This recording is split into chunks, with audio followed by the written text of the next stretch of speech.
Selamat pagi, salam sejahtera untuk kita semua.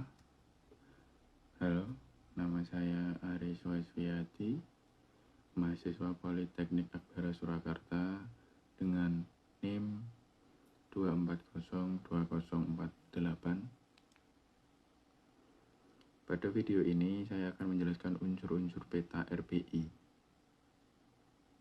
dan demonstrasi penggunaan skala serta grid UTM, khususnya di sekitar stasiun Tawang, Semarang, sebagai bagian dari tugas ujian akhir semester praktikum Sistem Informasi Geografi. Dalam presentasi ini saya akan memandu untuk mengenali unsur-unsur wajib pada peta RPI atau rupa bumi Indonesia. Kita akan menggunakan contoh peta RPI wilayah Semarang, lembar 1409/222 edisi 1. Mari kita lihat satu persatu elemen pentingnya. Berikut ini saya tempatkan peta RPI wilayah Semarang untuk lebih memudahkan dalam penunjukan elemen-elemennya. Saya pindahkan dulu ke layoutnya di Corel Draw, jadi bisa di zoom lebih besar untuk melihat elemen-elemen atau wilayah yang sangat kecil di peta tersebut. Untuk yang pertama ada judul peta. Judul peta terletak di pojok kanan atas berikut. Ini peta rupa bumi digital Indonesia dengan skala 1:25.000, lembar 1409/222 edisi pertama untuk wilayah Semarang. Ini menunjukkan cakupan dan jenis peta. Kemudian yang kedua, di sini ada legenda. Legenda berada di sisi kanan peta, berisi penjelasan simbol-simbol yang digunakan seperti bangunan, jalan, sungai, kontur, pemukiman, dan vegetasi. Berikut ini keterangan legenda.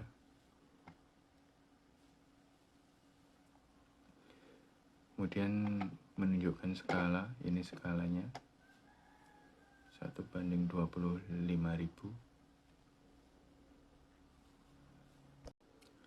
Kemudian lanjut ke yang keempat, yaitu sistem koordinat. Ini sistem koordinat yang ini. Kemudian juga UTM atau Universal Transverse Mercator, UTM, disingkatnya UTM. Berada di sisi tepi peta pada angka koordinat berikut. Koordinat UTM menunjukkan letak geografis presisi dalam satuan meter.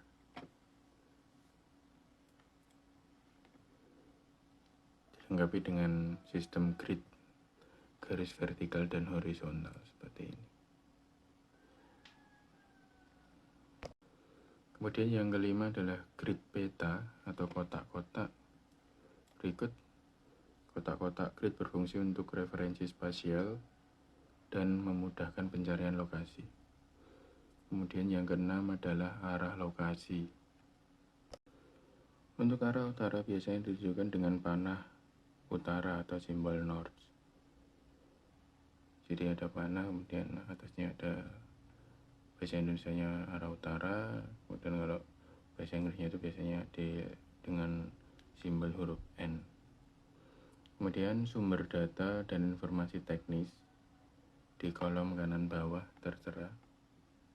Ini seperti itu.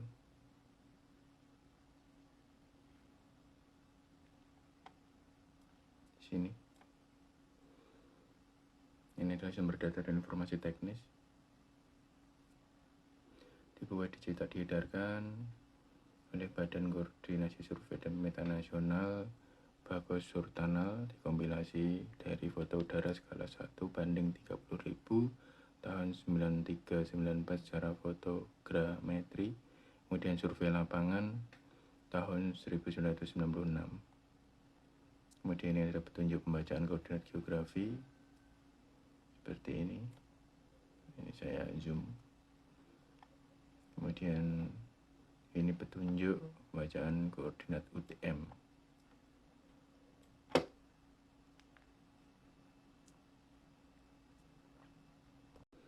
Kemudian yang ke-8, topografi dan simbol permukaan sebagai berikut ini. Ini yang berwarna, ada yang berwarna oranye, ada yang berwarna pink atau merah ini, ada yang berwarna biru, grid, seperti ini. Untuk garis kontur warna coklat menunjukkan bentuk dan tinggi permukaan tanah. Ini warna coklat ini. Ini ada warna biru, ini ada warna kuning, agak kehijauan, ini oranye, seperti itu.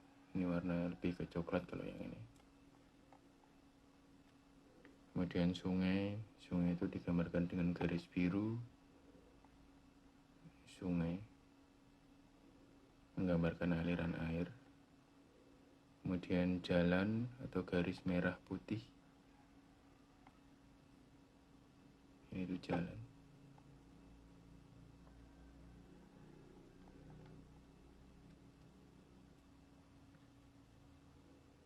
Berbagai klasifikasi jalan, ada jalan tol, jalan raya, kemudian jalan pedesaan, jalan pemukiman.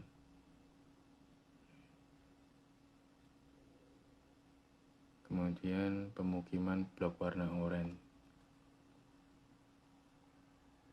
di petanya ini. Kemudian ada batas wilayah administratif kota, kabupaten, dan kecamatan sebagai batas wilayahnya, garis putus-putus.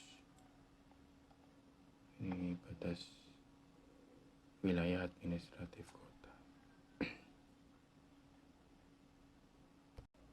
Kemudian demonstrasi penggunaan dua unsur peta, skala dan grid.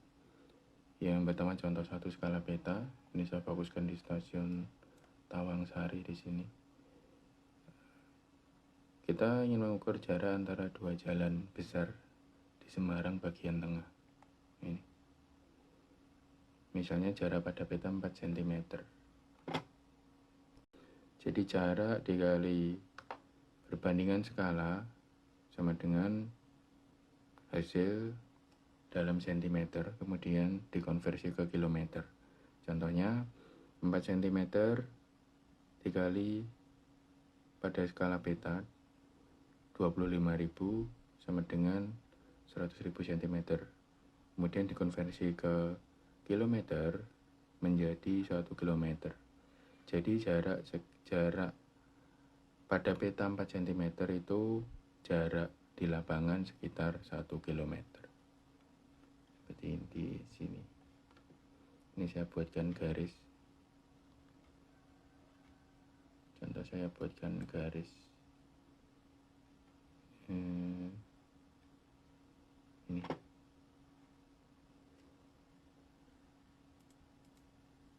Buatkan garis 4 cm. 4. Ini 4 cm.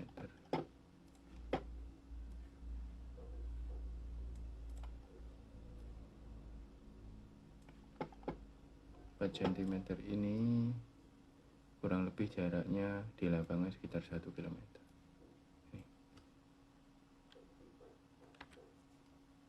Kemudian contoh yang kedua yaitu grid, masih di stasiun Tawangsari.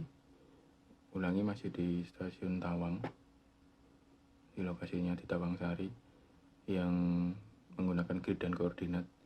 Jika kita ingin mencari lokasi stasiun Tawang, kita bisa menggunakan angka koordinat di tepi peta. Ini di sini, ini angka koordinat.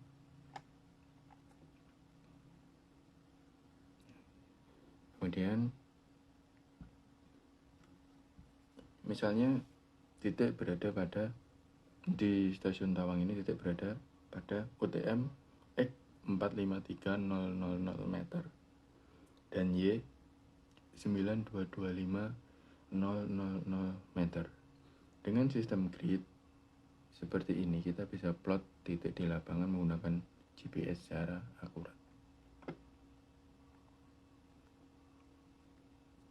Kemudian peran peta RBI bagi pemerintah daerah Semarang.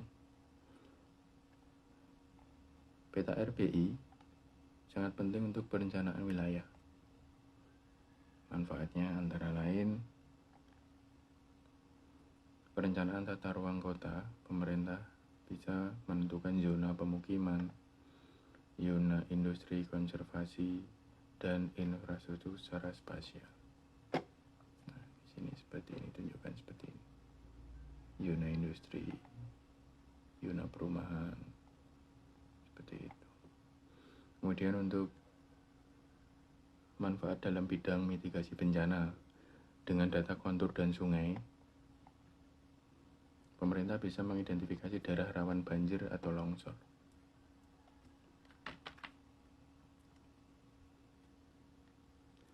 Kemudian yang ketiga, pendataan infrastruktur, memudahkan pemetaan jalan, jembatan, bangunan, penting dalam pengembangan kota. Kemudian yang keempat adalah pengelolaan lingkungan. Lokasi vegetasi dan daerah aliran sungai dapat digunakan untuk pengawasan kawasan lindung. Kemudian yang kelima adalah pemetaan sosial dan ekonomi. Dapat mendukung pemetaan kemiskinan, kepadatan penduduk, dan akses layanan. Seperti ini. Demikian penjelasan saya tentang cara membaca dan memahami peta RBI wilayah Semarang. Kita telah membahas unsur-unsur penting dalam peta, cara menggunakan skala dan grid, serta bagaimana peta itu sangat berguna untuk perencanaan di tingkat pemerintah daerah. Semoga materi ini bisa membantu kita lebih paham dan percaya diri menggunakan peta topografi dalam studi maupun praktek di lapangan. Terima kasih.